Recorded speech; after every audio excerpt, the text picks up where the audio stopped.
Stacy Fahrenthold is an associate professor of history at the University of California, Davis. She specializes in migration, borderlands, and refugees in and from the modern Middle East, particularly Syria and Lebanon. She is the author of the book Between the Ottomans and the Entente, the First World War in the Syrian and Lebanese Diaspora between 1908 and 1925, by Oxford University Press in 2019, which just appeared in paperback edition. This book has been awarded by so many organizations that we don't have enough time to list them, but let me just mention a couple of them. The book received the 2020 Evelyn Shakir Award by the American National Museum, the 2019 Khairallah Prize in Migration Studies, the 2019 Syrian Studies Association Book Award, and it even received an honorable mention from the Lebanese Studies Association in 2021. Without further ado, I would like to welcome you, Professor Fahrenthold. Thank you so much for joining us, and the floor is yours. I suspect you will talk, you will give us around 25 minutes. Thank you so much. Great. Thank you so much, Adam. Thank you so much, Adam, for having me. Thank you all for coming today, for engaging with my work. It's really a pleasure and a privilege to start off my semester this way. I understand that Duke has been back for a little while. My first day back in classes starts tomorrow, so it's really a treat for me to start the academic years talking about Syria and its diasporas with the Syria seminar. Before I get started, I'd like to thank Adam Mestian, as well as Julie Maxwell, for your generosity, your invitation, and for really just putting together a very seamless online experience. We all know that that's really tough. I'd also like to thank Duke University History Department, Middle East Studies Center, and Islamic Studies Center for sponsoring the session today. And I'd like to thank so many of you for coming. I was looking at the list of those of you zooming in, and I see my old Arabic professor in that list. I see a couple of folks that I went to graduate school and college with. I really am floored by the time that you're taking to come visit us today. I look forward to the conversation. I look forward to Sadie Sheridan's remarks, and really just am ready to dig in.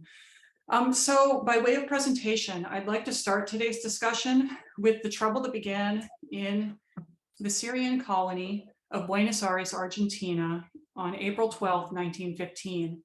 On that day, the Consul General of the Ottoman Empire stood atop the steps of his own consulate building. A Syrian Arab, an Ottoman subject, the Emir Amin Arslan faced out from his office, and he gazed upon a crowd of 1,000 Syrian, Lebanese, and Palestinian immigrants who had come to his office to hear an announcement. April of 1915 was a really troubled time for the Ottoman Empire as well as the Syrian diaspora. Just months before, the Ottoman Empire had entered the First World War, and Istanbul's ruling party made an unpopular alliance with Germany in that war. The decision to go to war was really unpopular. It was resented by Syrians, both in the Middle East as well as in the massive Syrian diaspora. From Argentina and Brazil, across Latin America, into North America and the United States, Amin Arslan's opinion mattered. He was the Ottoman Consul General of Argentina. He was a representative of the empire's ruling party, and the Syrians of Argentina had come to hear what he thought of the Ottoman war against the Allies. And so, mounting the podium that day, he told the crowd that he had recently received a letter from the city's German consulate. It demanded that he personally and publicly show his support for the Ottoman-German alliance, and that he command the Syrians of Buenos Aires to patriotism. Arslan read this letter aloud to the crowd. They hissed, they cursed, and they heckled. And then, raising his hands for silence, Amin Arslan read to them a reply that he had written in answer to Berlin and its diplomatic staff abroad. And I quoted in part, "Senor Consul General, I have the pleasure of acknowledging your letter, but it has not yet come to my attention that my Ottoman Empire forms a mere part of your German imperium. I have only loyalty to my august sovereign, the Sultan, and my only superior, the Grand Vizier. I nevertheless keep hope for the honor and the dignity of my poor country, dragged unwillingly into the abyss of this war by you, a savage foreign power." Then, enraptured in the moment's passions, Arslan marched that crowd across the city of Buenos Aires to the German consulate to hand deliver the letter to the Germans himself. Appalled by the spectacle, the Germans then sent a complaint to Ottoman Foreign Minister Talat Pasha, who returned a telegram that terminated Arslan from his post, ordered closed the entire consulate of Buenos Aires, and demanding that he return home immediately for discipline. Arslan loudly refused to return to Istanbul, and he was duly hit with a treason charge. But of course, while he was in diaspora, he could only be tried in absentia. And so for the rest of the war, the Ottoman consulate in Buenos Aires remained closed, its windows nailed shut. Wary of a repeat performance by Syrians living elsewhere in the Americas, Istanbul eventually shut down all of its consulates in the hemisphere, cutting ties with Syrian immigrants abroad and marooning them there, usually permanently. Amin Arslan's story is the first one I describe in my book, which is a study essentially of political confrontations in the Syrian diaspora during the First World War. The war years were a time of cataclysmic shifts and change in the Middle East. This was a time of state failure in the Ottoman Empire, of famine, humanitarian crisis, and foreign intervention in the Arab world. We see the rise of new nationalist movements and anti-colonial movements. There's genocide, partition, and forced transfer of refugees. All of this went on as an enormous Syrian diaspora, a diaspora of Ottoman Arabs watched from overseas. All told, 500,000 people, 500,000 Syrians lived in the Americas in 1914. They represented together about 20% of Syria's total population.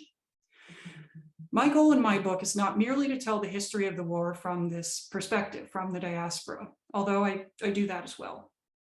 Rather, my goal is to demonstrate how the political confrontations that happened in this space, in the Americas, among Syrians abroad, how those confrontations transformed the modern Middle East and its politics precisely at a moment when the Ottoman Empire fell and the European mandate system rose to take its place. Amin Arslan's last stand on the steps of the Ottoman consulate represents a moment of rupture in my book, a microburst of rebellion that would soon be repeated in Sao Paulo, in New York City, in Havana, in Boston, in Cuba, in Chile during the war. Emigre political parties that had once been in favor of the Young Turk movement or had been pro-reform Ottomanists began to call for new separation and national independence from Istanbul. They created new flags. They funneled funding to revolutionaries fighting in the Levant. They petitioned the Allied powers, conducted espionage, and recruited for the pro-Entente armies that were then engaging the Ottomans in the Middle East. And when the Allied powers proved victorious over the Ottoman Empire in 1918, these same diasporic political parties petitioned for rights of national self-determination in the Middle East, and they leveraged their diplomatic, military, and intelligence networks to try to have a say in the redrawing of the political map of their homeland. That said, the Ottoman Empire did not always treat its Arabic-speaking diasporas with suspicion. In fact, Istanbul's 1915 disengagement with this diaspora was really abrupt. In the previous decade, the Young Turk Revolution had brought that ruling party, called the Committee for Union and Progress, to power. And the CUP party swept aside the Sultan Abdülhamid II to restore the empire to constitutional rule. That had been in 1908, and the Young Turk revolutionaries were also themselves, in some ways, exiles. Their movement had its origins in an exilic movement. Consequently, the CUP saw the Syrian diaspora not less as rivals in the beginning, but more as potential partners for the restoration of Ottoman greatness. And this is shown by how the Young Turks tried to reinvest immigrants in their empire of origin commercially, economically, and politically.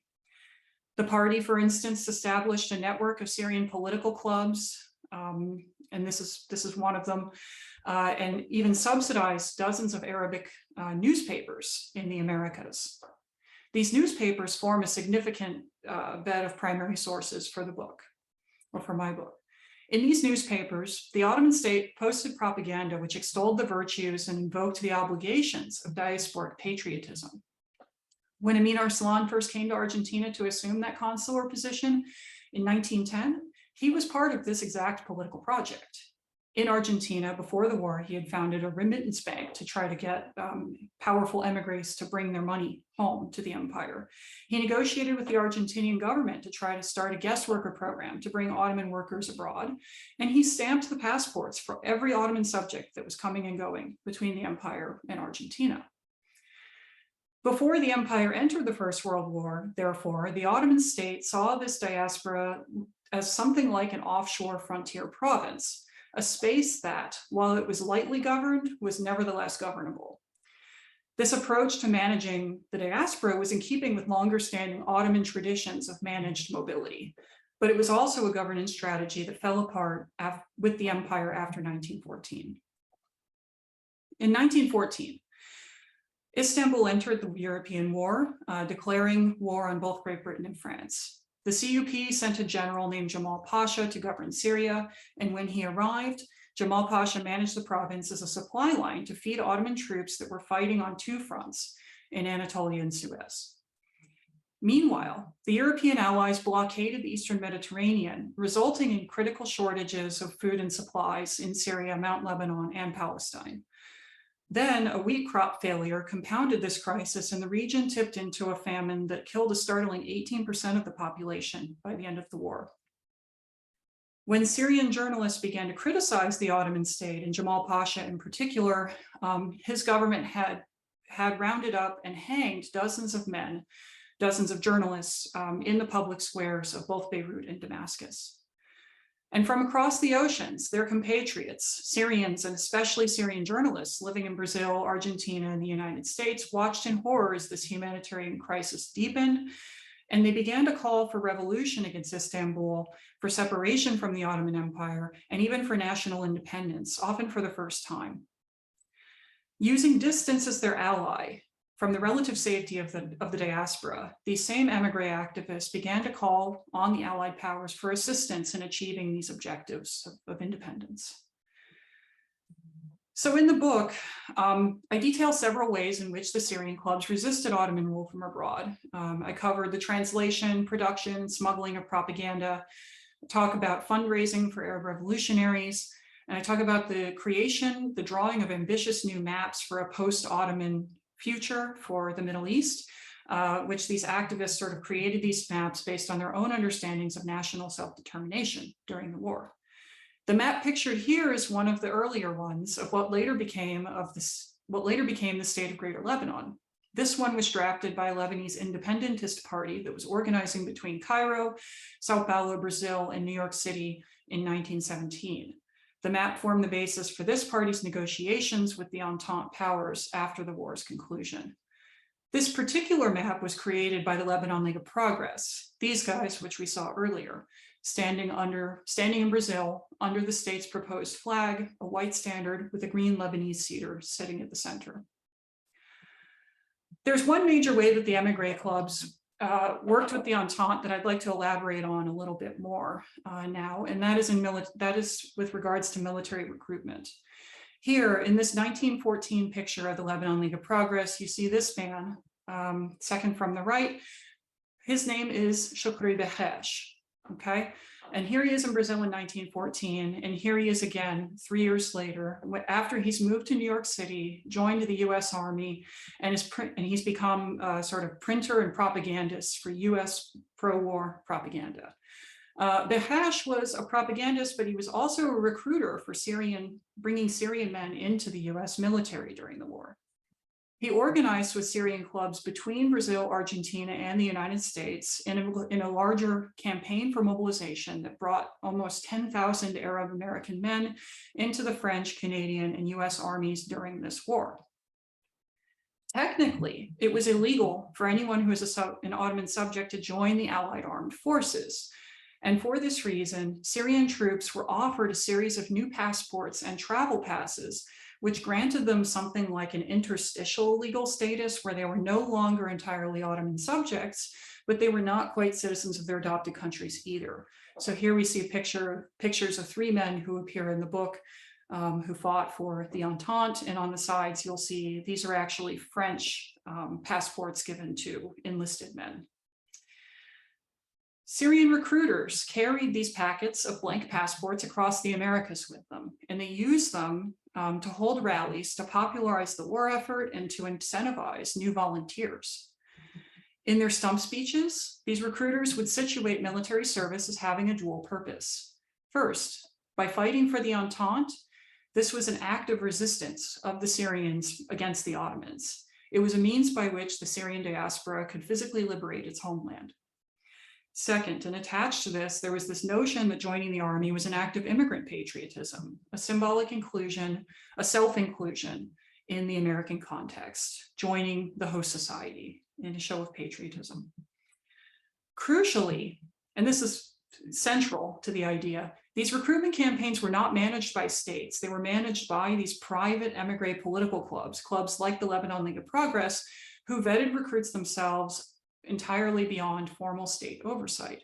And so what the system did was it granted these immigrant clubs extraordinary power to determine who had access to these special passports, and with these passports, the right to do things like claim a post-Ottoman legal status or even a post-Ottoman nationality.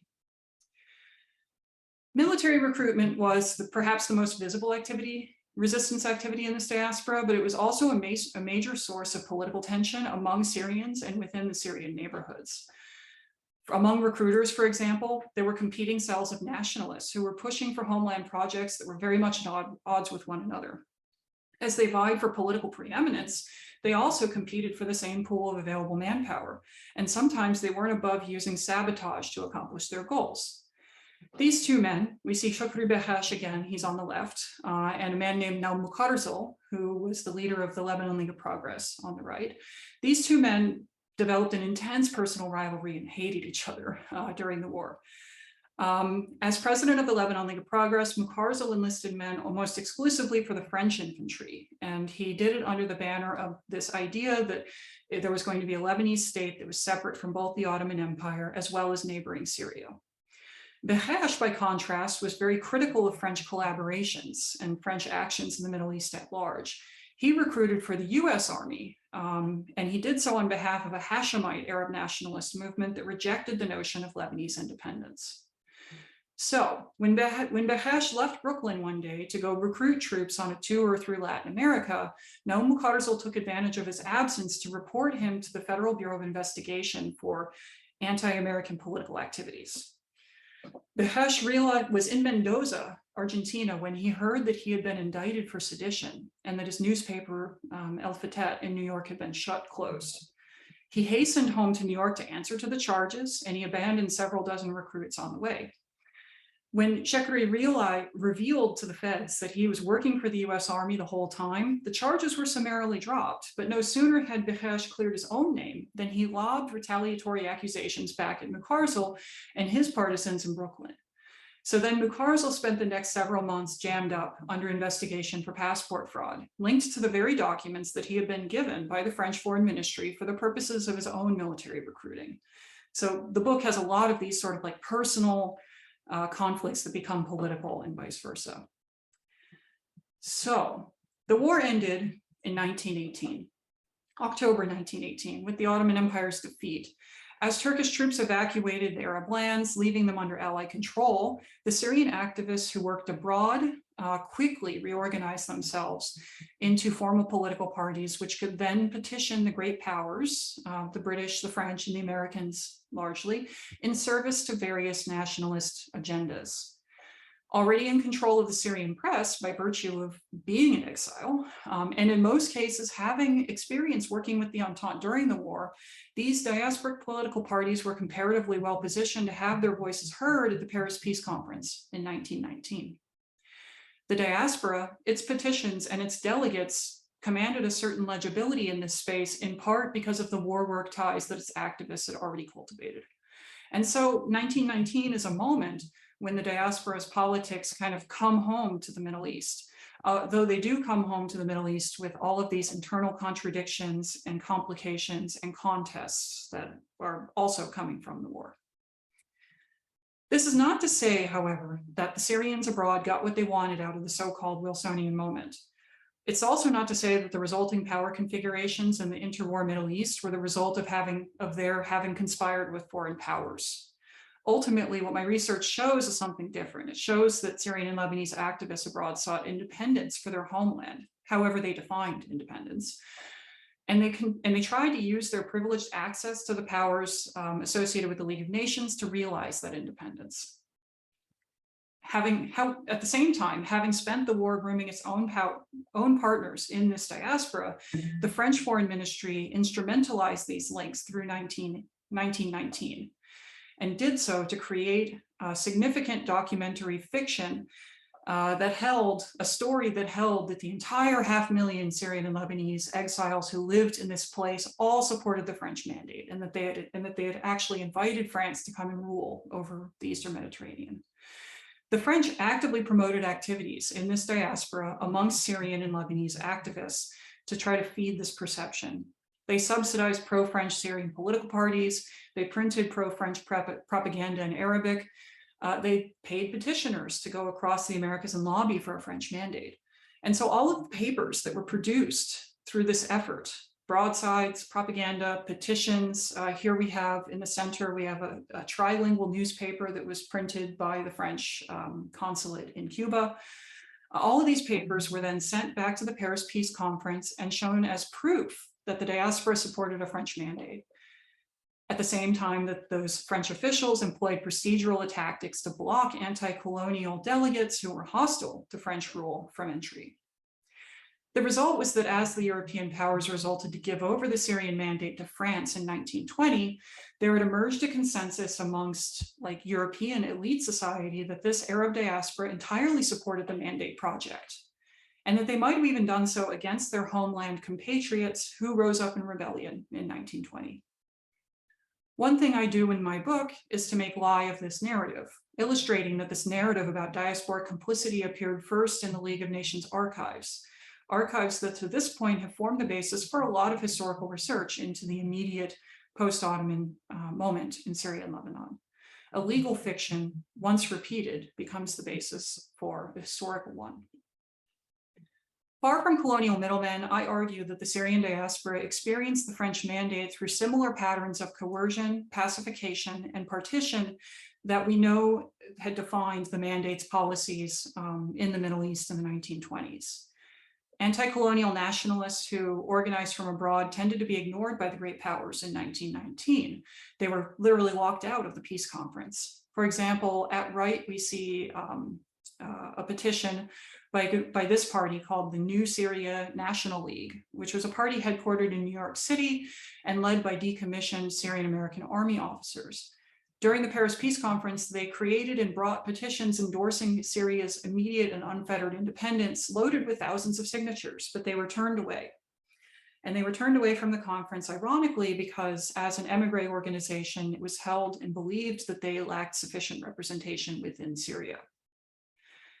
So, given the mandate by the League of Nations, France then separated Syria from Greater Lebanon in September 1920, and then began to build political systems in Syria and Lebanon that were simultaneously dependent on people in the diaspora, but also really uneasy and deeply ambivalent about the role that these immigrants might expect to play in national politics.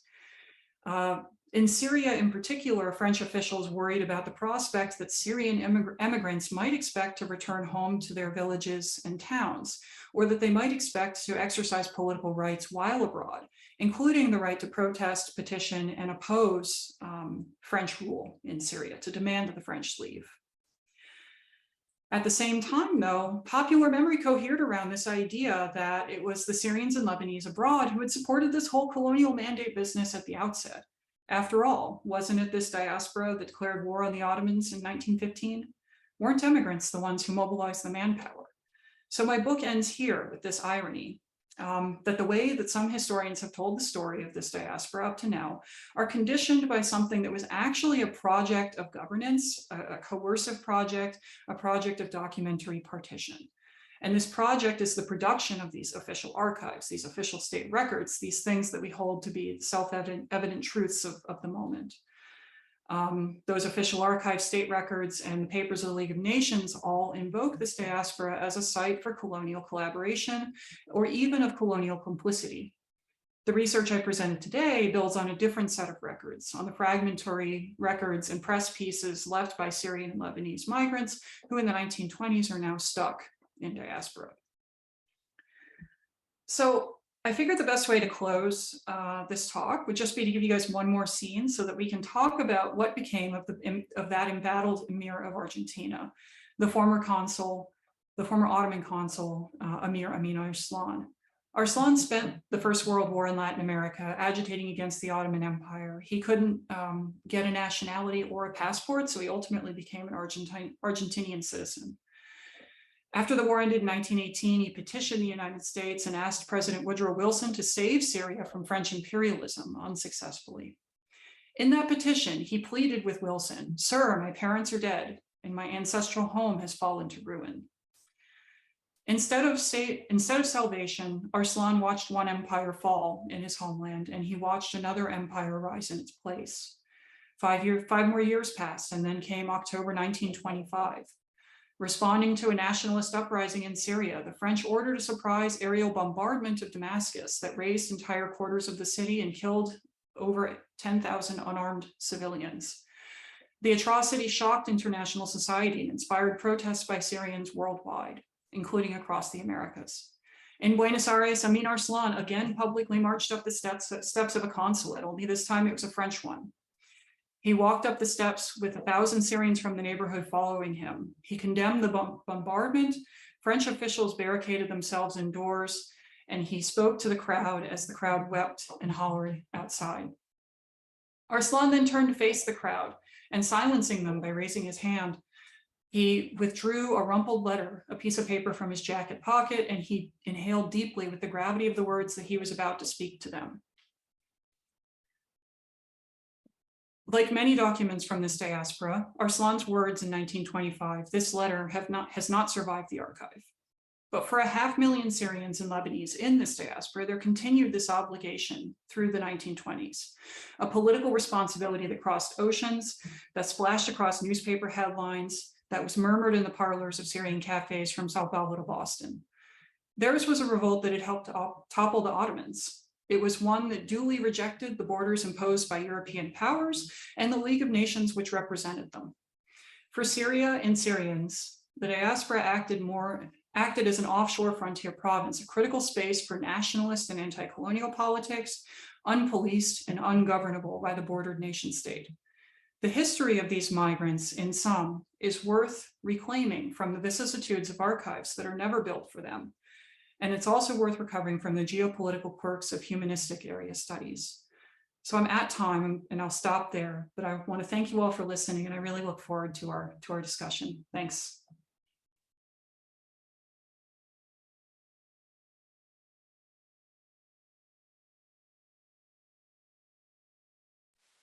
Well, thank you very much.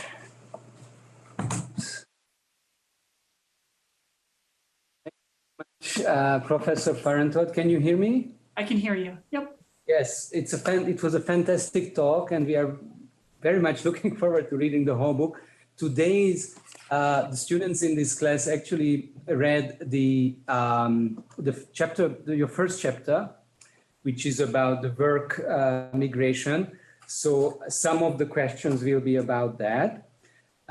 And I would like to invite all members of the audience to please pose your questions in the chat. And I will read those questions aloud to Professor Fahrenthold.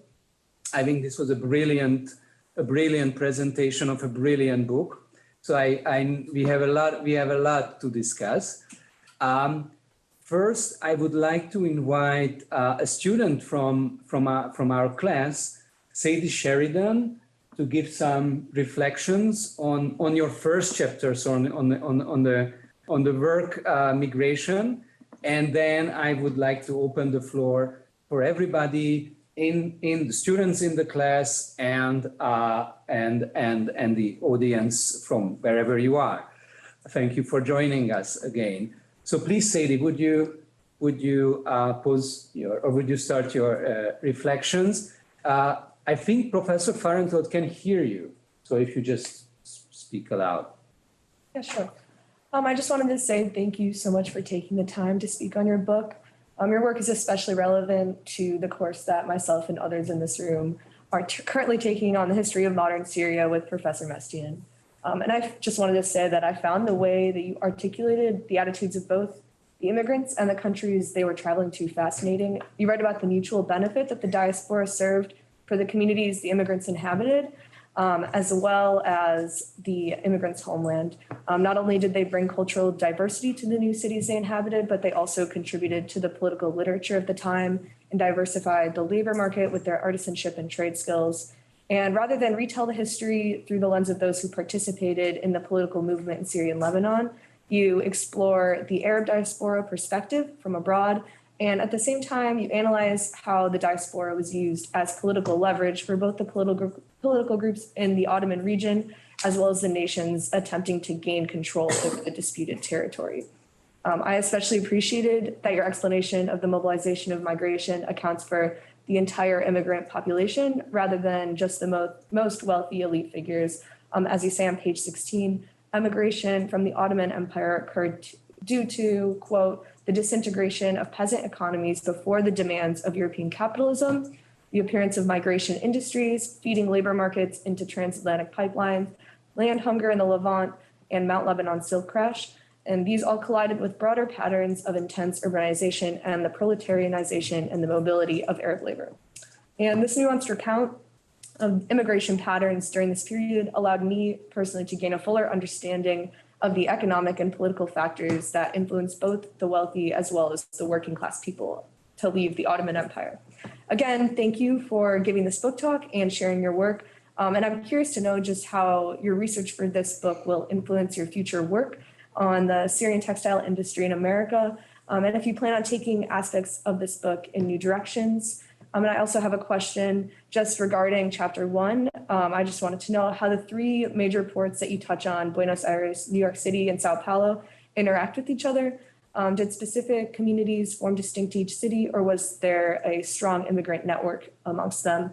And were there cities that tended to produce more nationalistic political views, or were they all pretty similar in that sense? Well, thank you very much, Sadie. This was a great reflection. Professor Fahrenthold, would you answer in a few sentences?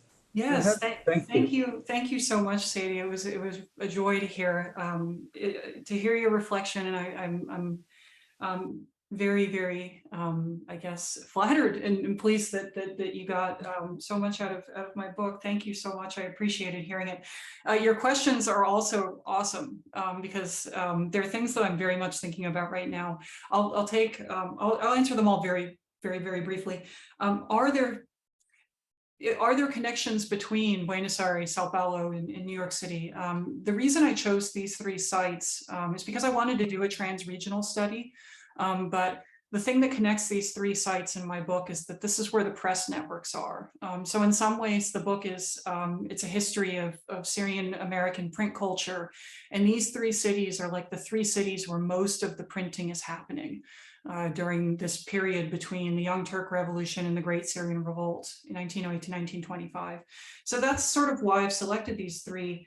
That said, there is this much wider, broader diaspora, and there are newspapers and there are sort of political organizations that are operating across this diaspora, but a lot of them are working in concert with this constellation of these 3 cities that are sort of large cities of, Syrian immigration. They're almost like migrant colonies in their own right. And that's Buenos Aires, Sao Paulo, and New York.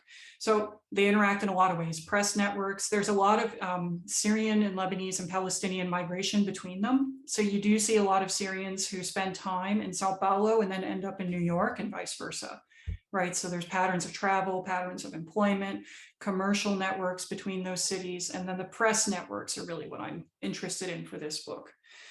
Are there cities that are more nationalistic than others? Yes, in a word, yes. The Southern Mahjar in Latin America, you see a lot more of an anti-colonial nationalism persisting through the 1920s and 1930s. And part of this is because of the impact of guys like Amin Arslan or Khalil Saadi in those cities. And part of it is just that there's more of a pushing for an anti-colonialism in a South-South kind of model in the 1920s and 1930s than you see in New York. So yes, that's the quick answer to, are there certain places that are more nationalistic? How this book researching this book impacts my new book. For those of you know, I'm currently working on a book on Syrian workers and Syrian labor in the Americas during the interwar period, and I'm focusing on Syrians who worked in textiles. And one of the reasons why I wanted to take that direction is because there's an enormous silence around Syrian workers and their experiences in these same materials that were so central to my first book.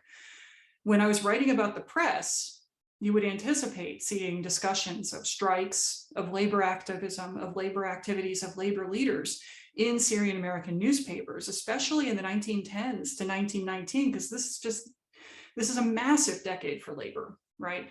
But in the Arab American newspapers, there's a curious silence around the experiences of workers. And it's because a lot of these newspapers are produced and paid for by emigre elites. Some of them are actually elites who own factories. Right. So one of the things that my new book queries is how relying on a source base like the press also shapes our narrative. My first book is a critique of why we can't just look at government records and get a full history. And my second book will in some ways critique how looking only at press records is itself a class, you know, a class specific kind of telling of history. So that's it. That was a lot, but thank you for your questions. Great, and I look forward to more conversation. So much. This is actually wonderful, especially for me, who is also interested in press history. I would say that we give preference still for some students in the class before we pose the questions by the audience members who are not class members here. I mean, class here, meaning, of course, the seminar. So I see a question by Dina. I don't know, Dina, do you want to pose it in person or do you want me to read it aloud? I can read it. Okay. First, I just want to say thank you for giving this talk today. In your first chapter, you outlined how remittance economies both enhanced growth, developed transnational connections, and provided a lifeline for Syrians in times of catastrophe. So what I'm curious about is if there was any point where citizens that remained within the bounds of the Ottoman Empire became too dependent on the remittance economy, and possibly so much so that their own internal economy became inadequate to support them.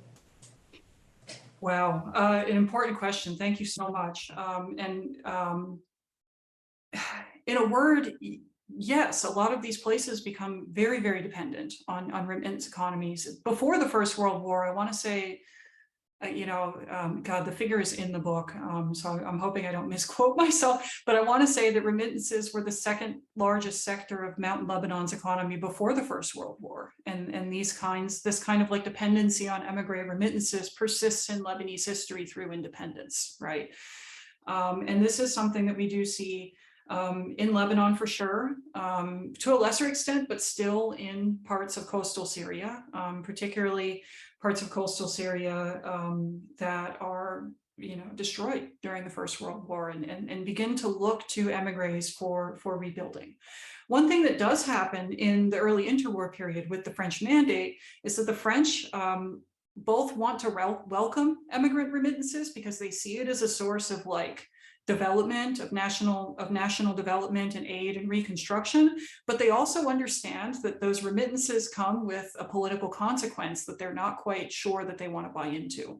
And so one of the biggest complaints that emigres make of the French mandate in the 20s and 30s is that the French mandate actually makes it pretty hard for, say, Syrian textile manufacturers in New York City to build a factory in Lebanon or in Homs or something like this, because the French are very anxious about the perception of a loss of control over those national industries, right? So the French have their own sort of agenda regards national development or mandatory development, and the emigres tend to think of national development and remittances to the homeland as being an agent of national independence or liberation, right? And so those two political projects can become very much at odds as well. But yeah, I mean, the brief answer is yes, a lot of these places, when they do have a tradition of ongoing labor immigration, remittances become a very important part of the local and regional economy. Many thanks. May I ask two more students to ask questions to you? Is it okay with, I hope the other members of the audience, and then I will start to pose the questions in the chat. So Visha, do you want to pose your question or should I? I got it. Thank you, Dr. Fahrenthold, for your discussion. During the immigration period your book analyzes, were there ever any vocal anti-immigration Arab nationalists in Mount Lebanon and Syria advocating against the fracturing of an Arab workforce into a diaspora? And did this perspective, if it was present, map in any ways onto an early anti-imperial framework against, I guess, migrant labor exploitation in the US, Brazil, or Argentina? Wow, it's a big question, and thank you for it. Are there anti-immigration voices in Lebanon and Syria? The answer here is yes. Before World War I, one that I can think of right off the top of my head was Ahmed Tabara, who was the editor of a newspaper called Al-Ittihad al-Usmani in Beirut. He was among the men who was hanged in Martyrs Square in 1916 because he was also a critic of the Ottoman state. But there were these voices, these people who saw emigration from the Middle East as a loss of lifeblood, particularly of young men, right, who were not only conscriptable in terms of in military terms, but were also a major force for, harvest labor, for keeping the economy running in the Middle East. So we do see those kinds of arguments. This idea that arguing against the idea that emigration is something of a safety valve, and arguing that no, actually, emigration from here is actually depriving us of lifeblood. It's a brain drain. We need to find ways to keep people here, up to and including sort of like the writing of, asking the Ottoman state to write policy to limit immigration, right? And this all sort of changes with the war because the war effectively ends all new immigration, and Syria and Lebanon and Palestine are all faced with like crises that are more immediate, daily survival types of crises.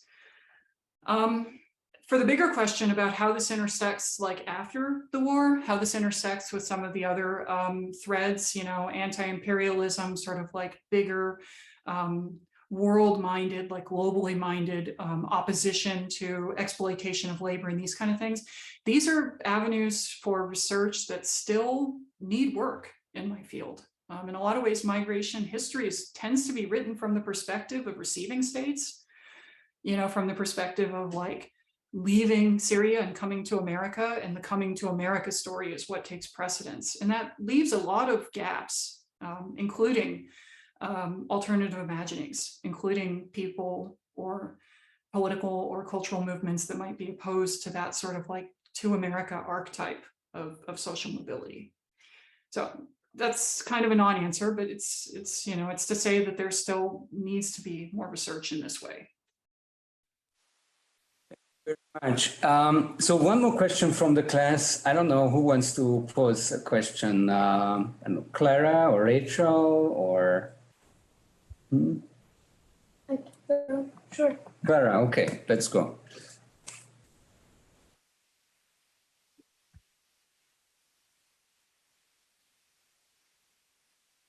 I don't know if that's. Sorry. Hi. Can you mute? Whoopsies. Sorry. Hi. Question was about how like low-income jobs, like textile factory jobs that were formerly held by slaves, would have led to like a disillusionment among immigrants because of how the American dream was set up to think that you come to America and you're more successful than you were in the country that you came from. And would that lead to Syrian immigrants wanting to return back to Syria, especially since they still identified with their Ottoman Empire citizenship? Yeah, it's a good question. Thank you. So this question is kind of, it has two parts because there's an answer for before the war and an answer for after the war, and they're a bit different, right? Before the war, Syrian, Lebanese, and Palestinian migrants circulated. And they circulated with a degree of flexibility that we might we might underestimate if we think about immigration as something that's primarily through the telos of restriction.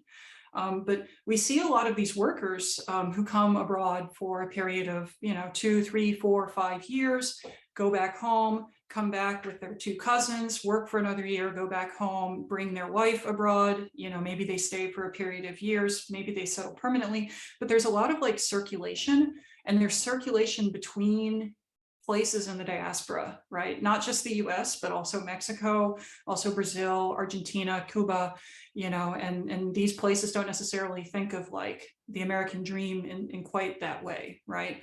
And so there's like less investment in these ideas. And this begins to change as a consequence of the Young Turk Revolution, the Balkan Wars of 1911 to 1913, and the First World War, which is where we start to see this real sense amongst everyday Syrian, Lebanese, and Palestinian immigrants in the Americas who are like watching what's happening at home and knowing there's a pretty good chance they're not going to be able to return, or hoping that they'll return, but knowing that it's not going to happen for many years, or just trying to reclaim their connection with loved ones there.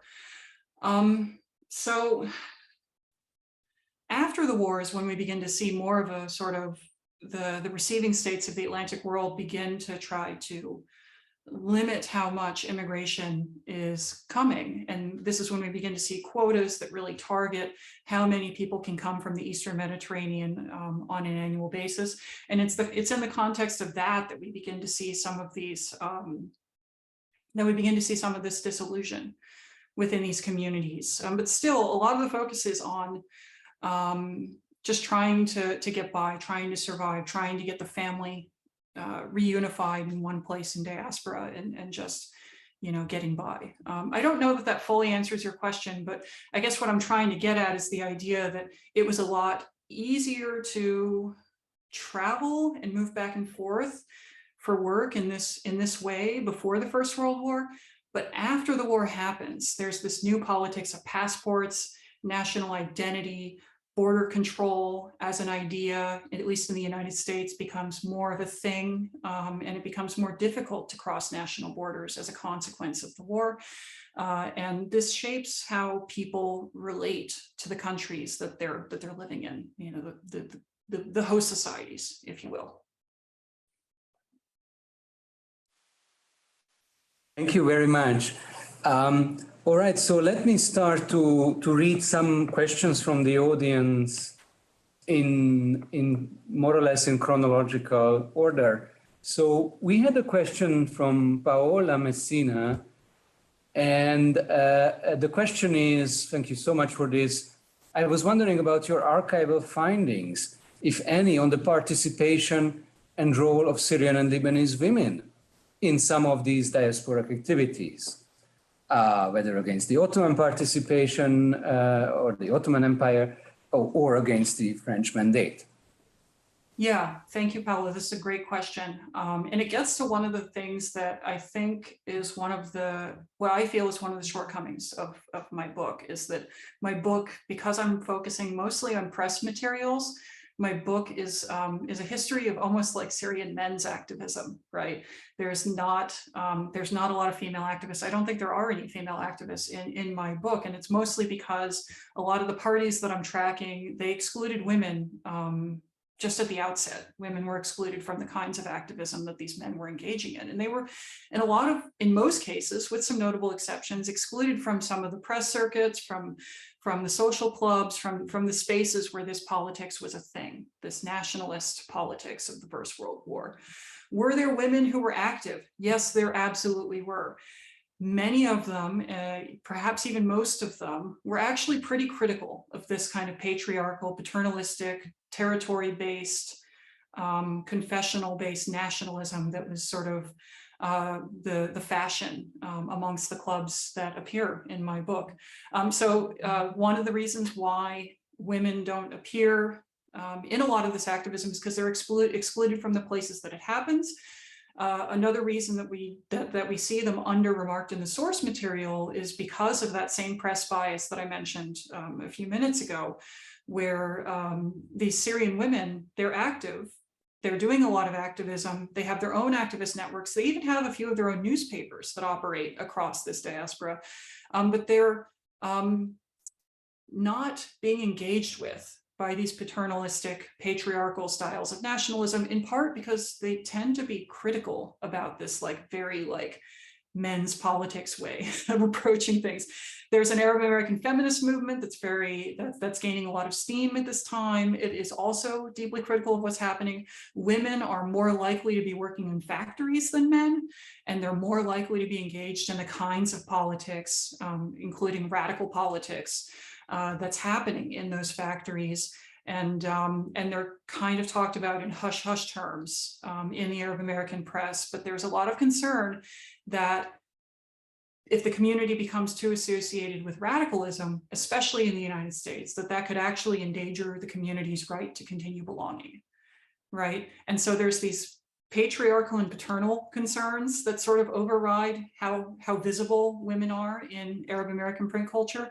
But there's also the fact that a lot of the papers that I'm working with in this book, they're building up this idea about what the nation is that kind of relegates women to a subordinate position as national mothers without actually really including them much in the work of revolution. If this is an area of interest for you, I'd love to email back and forth, because I could give you a couple names of people to look up, prominent Arab American feminists from the era. But yes, they're active. They are just sort of almost on a parallel track at this time. Thank you very much. We have another question from Jack Sasson, a tangential question. What percentage of those whom immigrated and for which you cite numbers were Jewish, I presume from the Ottoman Empire? And did Jewish immigrants play a role in the political give and takes, I presume, among the Ottoman communities? I know you also have a very good take on representation, if I may add a footnote on this question, how the American authorities identified migrants as well. Perhaps you can. Thank you. Yeah, thank you, Jack. It's a good question. There were Jewish immigrants, Syrian Jews, particularly from cities like Aleppo, who were present in these numbers. It's hard to get at. It's hard to get at a specific number. It's going to be well under 10%. Syrian Jews were a super minority in these communities, as they were counted by the French mandate on one side, and the U.S. and the Brazilian and the Argentine governments on the other. Okay, so they're a community that's like under. The difficulties of enumerating this community come from the fact that, at least in U.S. law, Syrian was analogized with Syrian Christian, with Arab Christian, in a way that didn't really map on to the immigrant communities that were existing in these places, but that's nevertheless the way that the category was used, right? And so we have Syrians, we have immigrants, for instance, living in New York City from Damascus, who are miscategorized through the 1920s as Turks by the United States government because they're Muslim, right? Similarly, we might have, Arab Christians from Palestine who continue to be categorized as Syrians or as Lebanese by the US government, because their problem is that these national categories have religious and racial content in the immigration systems of these receiving states, right? So I hope I didn't just muddy it up like impossibly, but basically what I'm saying is that there are a number of Syrian Jews in each of these communities, but getting at a precise census figure for exactly how many is really, really difficult, because the states that were receiving these immigrants had assigned their own racial cum religious content to the categories themselves. And this persisted through the 1930s. So it's not as though the figures get more predictable. It continues to be sort of an issue in my field.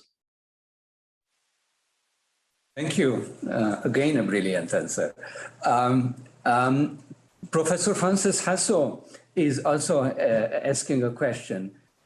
She developed an interest in anti-racism and anti-imperialism at the 1919 Peace Conference, and the way the Western powers, who were quite committed to white supremacy, navigated them. I wonder if you ran into any communist and socialist voices from the period, particularly given the focus on labor organizing and the places you studied. I know, for example, that Ho Chi Minh, in another French colonized territory, presented a petition against French imperialism in 1919, but was ignored. What is your take on this? It's a great question. Thank you, Francis.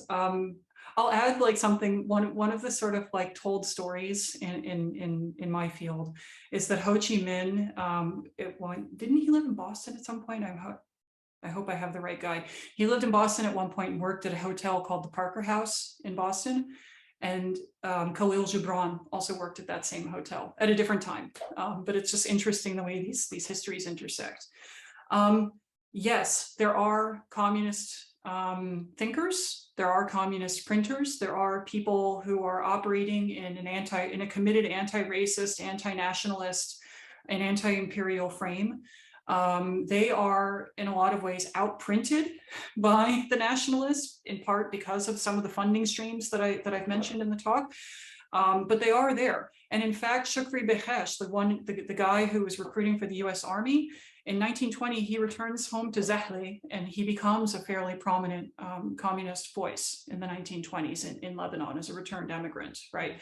And so the sort of boundaries between the nationalist movements and people who are coming in and exiting out of them are very much in flux between the First World War and the 1920s. And there are a number of these thinkers who take a more explicitly anti-imperial frame. Actually, if you guys have archive.org, if you want to pull up archive.org, you can actually look up Amin Arslan's 1926 treatise on the Great Syrian Revolt. It's in Spanish. Maybe I can send the link to Adam after this is done. But he wrote a 100-page treatise against French imperialism in 1926, and it was published. And it leverages some of these themes, these broader global themes of anti-imperialism and anti-racism and anti-partition, right? Which is very different from what we see in World War I. Finally, I'll just cite the names of a couple of colleagues who are working in these themes. Reem Bailouni is in the process. She's nearly there. She's putting out a book, I think later this year or next year, on the Syrian diaspora during the Great Syrian Revolt. So I imagine that will be really exciting to read in this way. And then Nova Robinson is writing about Syrian women who are engaging in sort of a global internationalist discourse of critique and protests. So this will be of interest to Francis, but also the previous question about women.